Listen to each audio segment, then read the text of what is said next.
बच्चों, ताकि रिवीजन फटाफट से हो जाए तो आपको मैं छोटी छोटी वीडियोस दूंगी जिसमें कुछ कुछ चैप्टर्स की डेफिनेशंस होंगी। तो आज की फर्स्ट वीडियो में हमारे पास है national income and money and banking की डेफिनेशंस। ठीक है, तो आपको एक चैप्टर का गो थ्रू मिल जाएगा, किक स्टार्ट जैसे कहते हैं ना कि एक वार्म अप हो जाएगा कि आप पहले ही देख लो, उसके बाद आप फिर अपने चैप्टर को गो थ्रू करना स्टार्ट करो डिटेल में। ठीक है, चलो वॉच। तो डेफिनेशंस में सबसे पहले तो हमें सब्जेक्ट मैक्रो इकोनॉमिक्स जो हमारा है वो समझना जरूरी है कि मैक्रो इकोनॉमिक्स क्या होती है। मैक्रो इकोनॉमिक्स का मतलब हो गया टोटालिटी एज अ होल। जब हम इकोनॉमिक्स को एग्रीगेट्स की फॉर्म में पढ़ते हैं then that is called macroeconomics. So it is that part of economic theory which studies the economy as a whole. It is the study of broad economy by aggregates, right. जैसे कि aggregate demand हो गया, aggregate supply होगी, balance of payment, आपके जितने भी chapters हैं, government budget हो गया, फॉरेन एक्सचेंज हो गया, this is all covered in macro economics. ठीक है, माइक्रो इकोनॉमिक्स का मतलब क्या हुआ? माइक्रो लेवल पे, स्मॉल लेवल पे, जब हम एक single unit, individual house hold, individual firm, individual industry के बारे में पढ़ते हैं। ठीक है, जैसे कि थ्योरी ऑफ डिमांड हो गया, थ्योरी ऑफ सप्लाई, जो आप लोगों ने 11th क्लास में किया था। फिर नेशनल इनकम। नेशनल इनकम का मतलब क्या है? Sum of total value of net flow और फाइनल गुड्स एंड सर्विस। ठीक है, नेशनल इनकम को हम 3 तरह से डिफाइन कर सकते हैं। एक हम प्रोडक्शन पॉइंट ऑफ व्यू से, एक इनकम और एक एक्सपेंडिचर। क्यों? क्योंकि नेशनल इनकम को कैलकुलेट करने के भी हमारे पास 3 मेथड्स होते हैं। एक प्रोडक्शन मेथड, इनकम मेथड और एक्सपेंडिचर मेथड। क्योंकि हमारा सर्कुलर फ्लो ऑफ इनकम तुम्हें याद है। सर्कुलर फ्लो ऑफ इनकम क्या कहता है कि हमारे पास ये फर्म है और ये हाउस होल्ड है। फर्म हाउस होल्ड को क्या दे रहे हैं सर्कुलर फ्लो में? गुड्स एंड सर्विसेज, और हाउस होल्ड फैक्टर सर्विसेज। फिर उसके बदले में फर्म हाउस होल्ड को दे रहे हैं फैक्टर पेमेंट्स और हाउस होल्ड दे रहे हैं expenditure on goods and services. तो यानी कि जो हमारा आउटपुट होगा, जो हमारी इनकम होगी और जो हमारा एक्सपेंडिचर होगा वो सब इक्वल होगा। बिकॉज हमें मान के चलते हैं कि नो लीकेजेस, नो इंजेक्शन, किसी तरह की कोई लीकेजेस या इंजेक्शन नहीं है, राइट। तो नेशनल इनकम अगर हम प्रोडक्शन पॉइंट ऑफ व्यू से करते हैं तो हम कहते हैं the sum of money value of net flow of all goods and services, final goods and services produced by normal resident within and outside the country. ठीक है, जब नेशनल इनकम की हम इनकम मेथड के through बात करते हैं तो हम कहते हैं sum of factor incomes earned by normal resident. ठीक है, और उस फॉर्म में रेंट, इंटरेस्ट, वेजेस, प्रॉफिट किसी भी अकाउंटिंग ईयर की। फिर नेशनल इनकम अगर हम एक्सपेंडिचर मेथड से बात करें तो जितना भी एक्सपेंडिचर कमोडिटीज एंड सर्विसेज पे हुआ है by ultimate consumer that is called expenditure. ठीक है, तो प्रोडक्शन मेथड से हम flow of goods and services produced by normal resident. National income को जब हम इनकम मेथड से करते हैं तो all the factor incomes earned by normal resident. और जब हम एक्सपेंडिचर मेथड से करते हैं तो हम कहते हैं कि all the expenditure by normal residents in an economy during a fiscal period. तो ये हमारे पास 3 definitions हैं। फिर हम बात करते हैं नेशनल इनकम को करंट प्राइसेस पे एंड कांस्टेंट पे। जब हम करंट प्राइसेस की बात करते हैं तो हम नॉमिनल की बात करते हैं। जब हम कांस्टेंट की बात करते हैं तो रियल की बात करते हैं। यानी कि when money value of all final goods and services measured at current prices, जो प्रिवेलिंग प्राइस होते हैं in the year of production by normal resident. तुम नोटिस करना नॉर्मल रेजिडेंट टर्मिनोलॉजी मेरे पास बार बार आ रही है। तो अभी हम नॉर्मल रेजिडेंट के बारे में भी अपनी अलग वीडियो है जिसमें कि मैं नॉर्मल रेजिडेंट के बारे में बताऊंगी। ठीक है, तो उसमें हमारा पूरा डिटेल्ड कॉन्सेप्ट हो गया कि who is normal resident and who is not. So constant prices में हम कहते हैं फिक्स प्राइस पे, यानी कि एक बेस ईयर हम ले लेते हैं और उस बेस ईयर के प्राइस पर। ठीक है ना, ठीक करते हैं। जैसे कि मान लो हमने कहा कि 2020 है, प्राइस एंड क्वांटिटी। यहाँ पे प्राइस था 10 रुपीज पर केजी और यहाँ था 8, फिर क्वांटिटी थी 100 और हमने यहाँ पे प्रोडक्शन करी 120 की। ठीक है, फिर 2024 में प्राइस और क्वांटिटी में हमने कहा यहाँ पे 20 है, 25 और क्वांटिटी हमने प्रोड्यूस की 200 एंड 300। अब अगर मुझे करंट प्राइसेस पे कैलकुलेट करना है तो करंट प्राइसेस पे जब हम कैलकुलेट करेंगे तो हम क्या कहेंगे, 10 इंटू 100 1000 और 120 इंटू 8।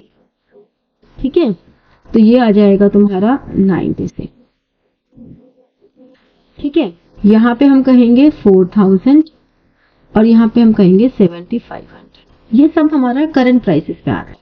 लेकिन अगर मुझे कांस्टेंट प्राइसेस पे करना है तो मैं 2020 का तो सेम रखूंगी, लेकिन जो 2024 है उसको मैं प्राइस लूंगी 10 और क्वांटिटी लूंगी 200।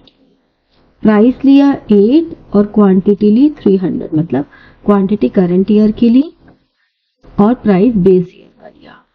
इसका बेनिफिट क्या होता है कि कांस्टेंट प्राइसेस से हमारा कंपैरिजन ज़्यादा इजीली पॉसिबल है।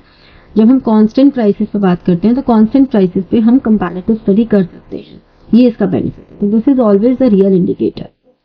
तो हम जब बात कर रहे हैं तो इकोनॉमी क्या हुई, इकोनॉमी एक सिस्टम हुई, एक स्ट्रक्चर हुआ जहां पे people do work to earn livelihood. It is a system जो लोगों को ये प्रोवाइड करता है how to work for livelihood. Production क्या है, एक एक्टिविटी है जो कि रॉ मटेरियल को फिनिश्ड गुड्स में कन्वर्ट करती है, जो अल्टीमेटली सेटिस्फाई करते हैं ह्यूमन नीड, वो प्रोडक्शन हो गया। ठीक है ना। कंजम्पशन क्या हो गया, कंजम्पशन जो सेटिस्फैक्शन हो रहा है जिससे किसी भी इंडिविजुअल को कलेक्टिवली इंडिविजुअली किसी को भी सेटिस्फैक्शन मिलता है, that process is called consumption. तो the process of using of goods and services for direct satisfaction. Capital formation का मतलब क्या हो गया, कैपिटल फॉर्मेशन हुआ जो भी हमारा कैपिटल स्टॉक है उसमें total net addition, that is capital formation. यानी कि जो भी आपकी ग्रॉस फिक्स है और चेंज इन स्टॉक है, तो फिक्स और वेरिएबल, जो चेंज इन स्टॉक है वो वेरिएबल है।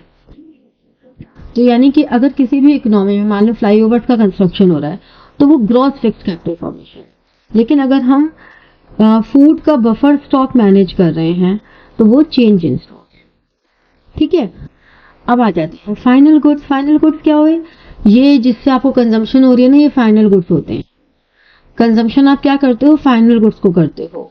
ठीक है, या कोई फर्म से तो वो इन्वेस्टमेंट कर रही है, वो फाइनल गुड्स, मतलब that do not require any further transformation in production process, that is the end product. This is the end product. फिर intermediate goods क्या होती है, intermediate which helps in production, which requires further production, वो intermediate goods है। ठीक है, तो उनको हम रीसेल के लिए नहीं, वो रीसेल इतना सेम ईयर, अगर हम रीसेल भी कर रहे हैं तो सेम ईयर, मतलब वो हमारे लिए इंटरमीडिएट गुड्स का मतलब क्या हुआ है, तो रॉ मटेरियल है या फिर हम उनको रीसेल पर्पस के लिए ले रहे हैं, that are not meant for final consumption. ठीक है, कंज्यूमर गुड्स जो अल्टीमेटली कंज्यूमर्स यूज कर रहे हैं।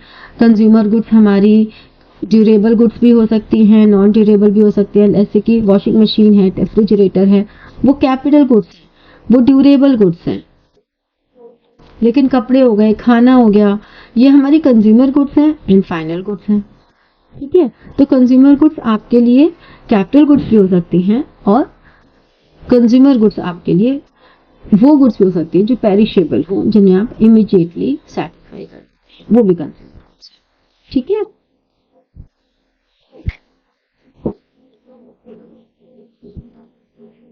तो हम ये कह सकते हैं कि जो हमारी कंज्यूमर गुड्स हैं वो दो तरह की होंगी, एक ड्यूरेबल,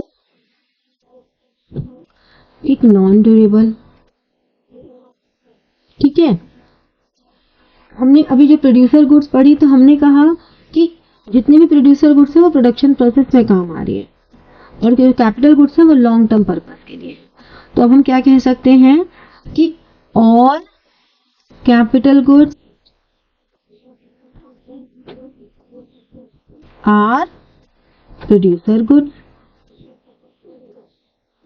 जितनी भी कैपिटल गुड्स है वो प्रोड्यूसर गुड्स है, but all producer goods are not capital goods, यानी कि all capital goods are producer goods, but all producer goods are not capital, ये हम कह सकते हैं ना। फिर इकोनॉमिक टेरिटरी की बात आती है कि इकोनॉमिक टेरिटरी का मतलब क्या है? ज्योग्राफिकल टेरिटरी, जो किसी भी गवर्नमेंट ने एडमिनिस्टर की है, that is called economic territory. तो इकोनॉमिक टेरिटरी वो है जो किसी भी पर्सन, गुड्स, कैपिटल को फ्रीली सर्कुलेट होने देती है, दैट इज इकोनॉमिक टेरिटरी। ठीक है, इकोनॉमिक टेरिटरी हमारी पॉलिटिकल फ्रंटियर्स के बीच में होती है, यानी कि किसी दूसरी कंट्री में भी हमारे लिए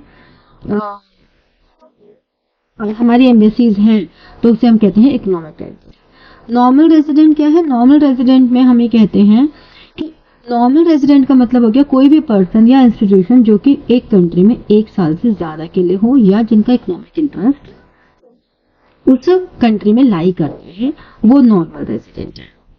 ठीक है, तो इसीलिए जो भी इस तरह के रेजिडेंट होते हैं जो कि 1 साल से ज्यादा, या उनका इकोनॉमिक इंटरेस्ट वो अर्निंग के लिए यहाँ पर आए हैं, तो उन्हें हम नॉर्मल रेजिडेंट कहते हैं। ये जरूरी नहीं है कि सिटीजन हो, सिटीजन भी हो सकते हैं और ये नॉन सिटीजन भी हो सकते हैं। ठीक है, तो नॉर्मल रेजिडेंट किस किस को इंक्लूड कर रहा है?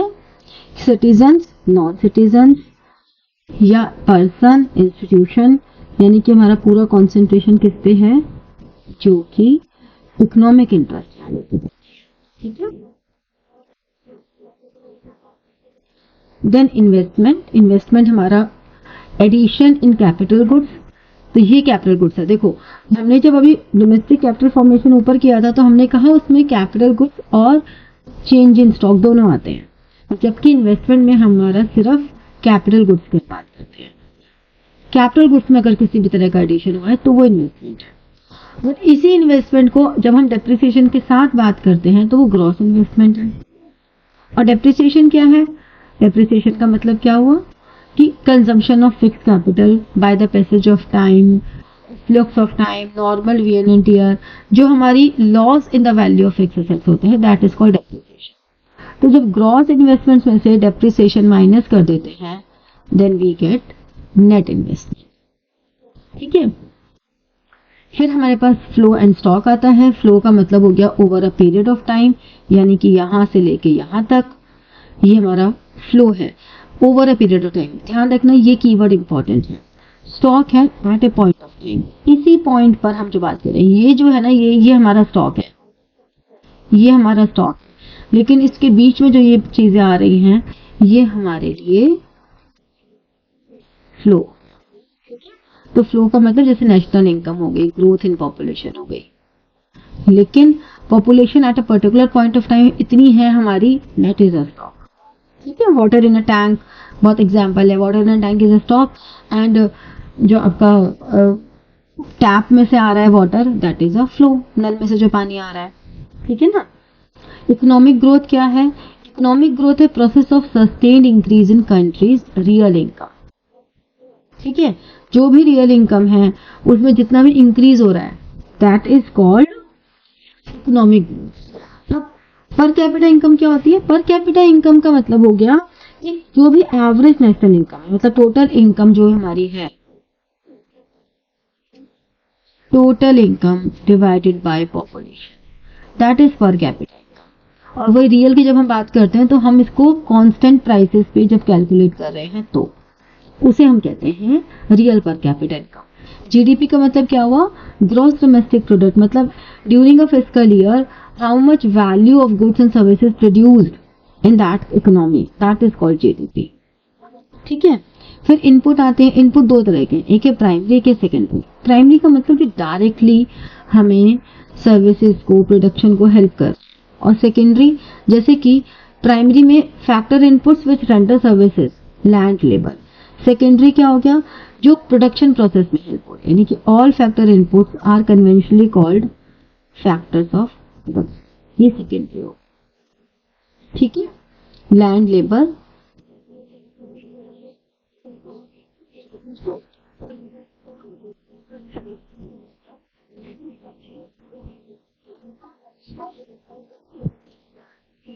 पहले क्या होता था, सिर्फ फैक्टर्स ऑफ प्रोडक्शन होते थे कन्वेंशनली, तो उसमें सारे आते थे, लैंड, लेबर, कैपिटल, जिन्हें हम नॉर्मली बचपन से ही पढ़ते आ रहे हैं ना, ये सारे हमारे फैक्टर्स ऑफ प्रोडक्शन है। ठीक है, ये सब हमारे फैक्टर्स ऑफ प्रोडक्शन है। लेकिन फिर ये देखो, लैंड, लेबर, कैपिटल, एंटरप्रेन्योर्स, ये सब चार एंटरप्रेन्योर्स, ये चारों के चारों हमारे फैक्टर्स ऑफ प्रोडक्शन है। लेकिन जो बिल्कुल डायरेक्टली लैंड और लेबर है, जिन पे हम प्रोडक्शन कर रहे हैं, वो लैंड एंड लेबर हमारे प्राइमरी इनपुट है, और जो हमारे पास कैपिटल, एंटरप्रेन्योर है, या फाइनेंस भी हम कह देते हैं, ये हमारे सेकेंडरी है। ठीक है ना, तो ये हमने डिवीजन बहुत टेक्निकली कर दिया, बट जब भी आपसे ये बोला जाएगा कि फैक्टर्स ऑफ प्रोडक्शन कौन से हैं, तो आप कहोगे land, labour, capital and entrepreneur. Land हमारा जितने भी नेचुरल रिसोर्सेज है उनको डिनोट करता है, not only the land, all the natural resource. Labour हमारा पूरा ह्यूमन वर्क हो, चाहे वो मेंटल हो चाहे फिजिकल, ठीक है, तो वो सब लेबर है। ऐसा नहीं कह सकते कि जो प्रोडक्शन करे वही लेबर है। लेबर वो भी है जो अपना ब्रेन यूज कर रहे हैं। ठीक है, यानी कि कोई भी human force, human capital, that is labour. ठीक है, कैपिटल जो कि मैन मेड है, यानी कि प्रोडक्शन, मशीनरी, टूल्स, ये सब कैपिटल है, बिल्डिंग्स। तो capital means all the man made factors. Entrepreneur who gather all these factors of production, who organizes all factors of production, who take risk, that is called. फिर imputed value, imputed value का मतलब क्या हुआ कि एक estimated value है। imputed cost जैसे कि एक explicit होती है। explicit cost का मतलब होता है हमें explicitly externals को वो पे करनी पड़ती है, जबकि imputed जो कि हमारी इम्प्लिसिट है, जो हमें कहते हैं कि सेल्फ ओन्ड रिसोर्सेज, जो भी हमारे सेल्फ ओन्ड रिसोर्सेज हैं उनके लिए एस्टिमेटेड वैल्यू है कि that has been sold in the market then this value will be such, but actually we are not selling in the market, so what is the estimated value, वो imputed cost. ठीक है, factor cost जो भी हमने factor production किए उनको हम जितना भी पे कर रहे हैं वो फैक्टर कॉस्ट है। मार्केट में अगर कोई भी कमोडिटी सर्विसेज को हम सेल परचेज करते हैं तो उसको किस अमाउंट पे हम उसे सेल करेंगे, परचेज करेंगे, that is called market price. ठीक है ना, तो imputed value is basically the market price of own goods. अगर मैं इस कमोडिटी को मार्केट में सेल करूं तो क्या मार्केट प्राइस होगा, that is the estimated value and that is called imputed value। because हम इसे imputed क्यों कह रहे हैं, because एक्चुअली में हमने सेल नहीं किया, हमने सिर्फ एस्टिमेशन लगाया। मार्केट प्राइस जब हम एक्चुअली में सेल कर रहे हैं, ठीक है, इस मार्केट प्राइस में टैक्सेस वगैरह सब इंक्लूड होते हैं, जैसे कि इनडायरेक्ट टैक्सेस है। टैक्सेस कौन से इनडायरेक्ट टैक्सेस, जो कि गवर्नमेंट ने प्रोडक्शन पे लगाया, ठीक है, जिसमें हमारा जीएसटी आता है, एक्साइज ड्यूटी, यानी कि गुड्स की प्रोडक्शन पे, सेल्स पे, इंपोर्ट पे हम जो टैक्सेस लगा रहे हैं वो direct indirect taxes. Direct taxes जिसकी लायबिलिटी टू पे and burden both falls on the same person, यानी कि it can not be avoid, इसको हम कभी भी अवॉइड नहीं कर सकते।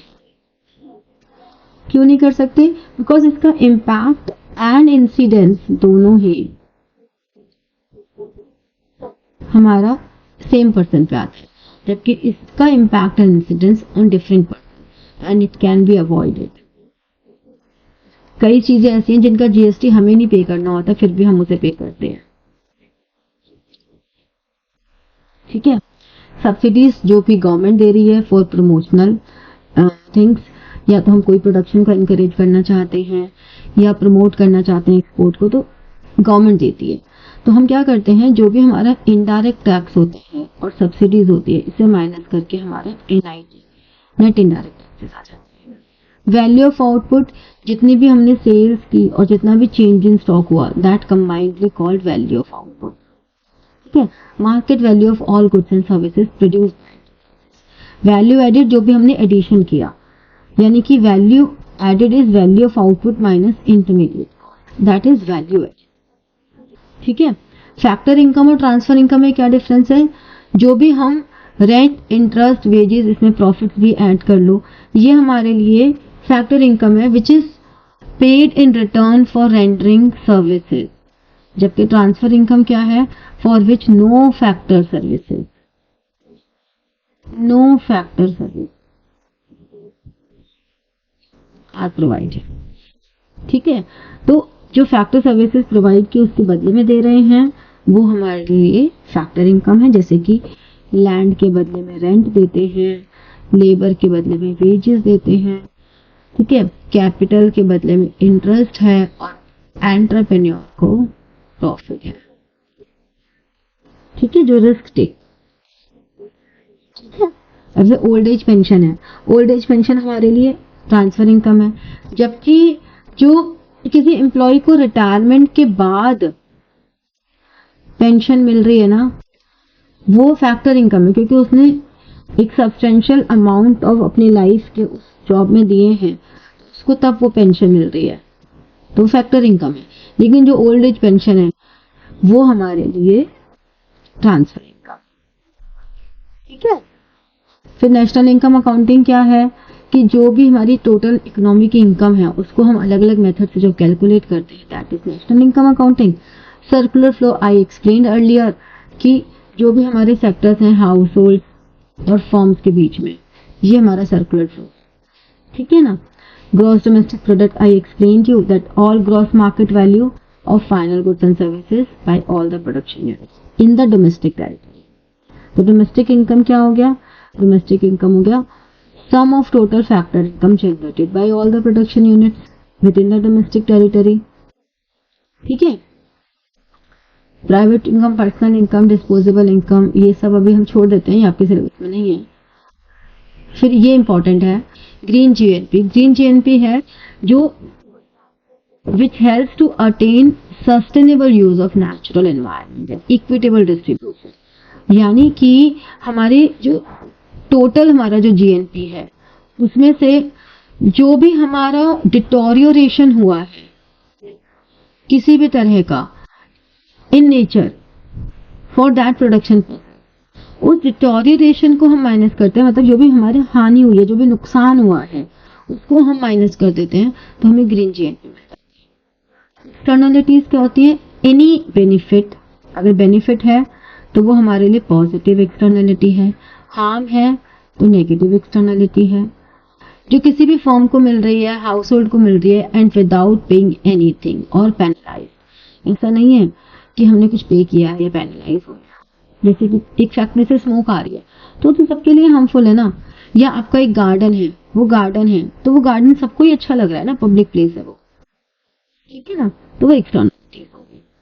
Net factor income from abroad, जो हमारी फैक्टर इनकम्स हैं, rent, interest, wages and profit, जब वो हमें रिसीव होते हैं by normal residents of a country, जब हमने दूसरों से रिसीव किए और जो हमने दूसरी कंट्रीज को पे किए, उनका डिफरेंस, मतलब factor income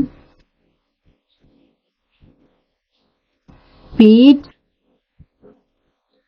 to abroad and factor income received from abroad। इसको जब न्यूमेरिकल्स करते हैं तो हम शॉर्ट में लिख लेते हैं कि factor income received from abroad, factor income paid to abroad. FIFA लिख लो, फीरा लिख लो, फीफा लिख लो, फ्रॉम अब्रॉड टू अब्रॉड, ठीक है, कुछ भी लिख सकते हैं। तो इन दोनों का जो डिफरेंस है दैट इज कॉल्ड NFIA। ठीक है ना,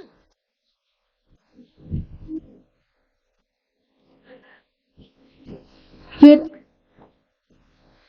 डबल काउंटिंग की प्रॉब्लम क्या होती है? डबल काउंटिंग की प्रॉब्लम होती है कि अगर हमने मान लो ये 100 रुपीज का हमने, हमारे पास रॉ मटेरियल, मैंने इसे प्रोड्यूस किया और प्रोड्यूस करके सेल कर दिया 120 में, तो मेरा इसमें 100 तो लगा ना, वो मैं माइनस करूंगी तो वैल्यू एडिशन तो 20 का किया। तो डबल अकाउंटिंग ये है कि अगर मैंने जिसको सेल किया उसके लिए परचेज 120 की थी, उसने प्लस इंटरमीडिएट कॉस्ट 30 की और लगाई, उसने 150 में सेल किया, तो उसने परचेज तो 120 में किया था, तो वैल्यू एडिशन 30 का हुआ, तो हमें ये 20 और ये 30 पर इसमें ऐड करना चाहिए सिर्फ वैल्यू एडिशन में। अगर हम इसकी 120 ले लें और इसकी 150 ले लें तो 270, this is a wrong estimation, this is a problem of double accounting. ठीक है, इस तरह से ये हमारा डबल अकाउंटिंग की प्रॉब्लम तब होती है जब हम किसी भी आइटम को एक से ज्यादा बार ले लेते हैं। एक से ज्यादा बार नहीं लेना चाहिए, only value addition. How it can be avoided? It can be avoided through value addition. ठीक, अब नेक्स्ट हमारे पास आती है money in banking. Money in banking में मनी का मतलब क्या हुआ? मनी मतलब which is generally acceptable by all the people. हम कभी मना थोड़ा ना करते हैं, आप मनी से गुड्स भी ले सकते हो, आप सर्विसेज भी ले सकते हो।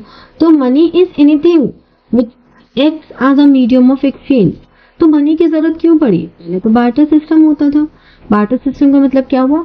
Direct exchange of goods and services. यानी कि जो भी हमारे गुड्स एंड सर्विसेज हैं उनमें हम गुड्स के बदले में गुड्स, यानी कि G2G, गुड्स के बदले में सर्विसेज, सर्विसेज के बदले में गुड्स, किसी भी तरह से, मतलब money without use of money, money का कोई यूटिलाइजेशन नहीं होगा। वो बार्टर सिस्टम था, लेकिन उसमें बड़ी प्रॉब्लम आती थी, वही डबल कोइंसिडेंस वगैरह वगैरह। तो मनी इवॉल्व हुई, तो मनी इवॉल्व जब हुई तो इजी हो गई चीजें। हम डेफर्ड पेमेंट्स भी करने लग गए, इंस्टॉलमेंट्स वाला जो होता है, मीडियम ऑफ एक्सचेंज भी हो गया, कॉमन यूनिट भी हो गया, ये सारा हमें मनी के बेनिफिट्स मिले। ठीक है ना? कौन प्रोड्यूस कर रहा है? Who are the suppliers of money? सबसे पहले तो गवर्नमेंट ऑफ इंडिया, जो जितने भी कॉइन्स और 1 रुपए नोट वो करती है। फिर सेकेंडली हमारा जो बैंकिंग सिस्टम है, बैंकिंग सिस्टम में दो है बैंकिंग सिस्टम। एक है सेंट्रल बैंक।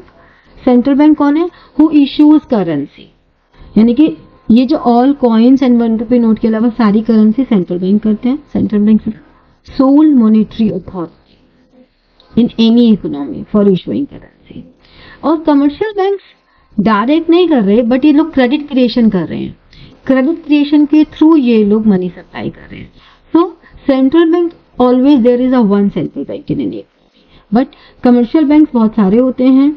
किसी भी कंट्री में जो मनी सप्लाई होती है वो क्रेडिट क्रिएशन जो होता है वो कमर्शियल बैंक के थ्रू। ठीक है, फिर नेक्स्ट हमारे पास आता है चेक। चेक क्या होता है? चेक तो सब लोग को पता है, सबके घर में चेक बुक होते हैं। हमें एक जगह से दूसरी जगह फंड्स को ट्रांसफर करना, किसी को पेमेंट करना, वो सब हम चेक के थ्रू करते हैं। तो ये एक ऐसा इंस्ट्रूमेंट है जो म्यूचुअल कॉन्फिडेंस के बेसिस पर ही हम यूज करते हैं। मतलब ये वो इंस्ट्रूमेंट है that instructs bank to transfer money from issuer's account to those person account जिसके पास हमारा चेक गया है। ठीक है, फिर क्रेडिट मनी क्या होती है? जो बैंक मनी है, जो in the form of bank deposit है। ठीक है, जो हम NEFT के थ्रू, ATM के थ्रू, नेट बैंकिंग के थ्रू, चेक के थ्रू, ड्राफ्ट के थ्रू, किसी भी फॉर्म में हम जिसको यूटिलाइज कर सकते हैं, that is called credit money. Fiat money क्या है? फिएट का मतलब होता है गवर्नमेंट। तो fiat money which is backed by the order of government, यानी कि जब डिमोनेटाइजेशन हुआ था तो जो हमने कहा था कि हमारी 500 की करेंसी बंद हो गई, मतलब that loses as a fiat money. ठीक है, तो supply of money in the all forms of money, paper money, coins, demand deposits which are held by public at a particular point of time। तो ये हमारा stock concept हो गया। ठीक है ना?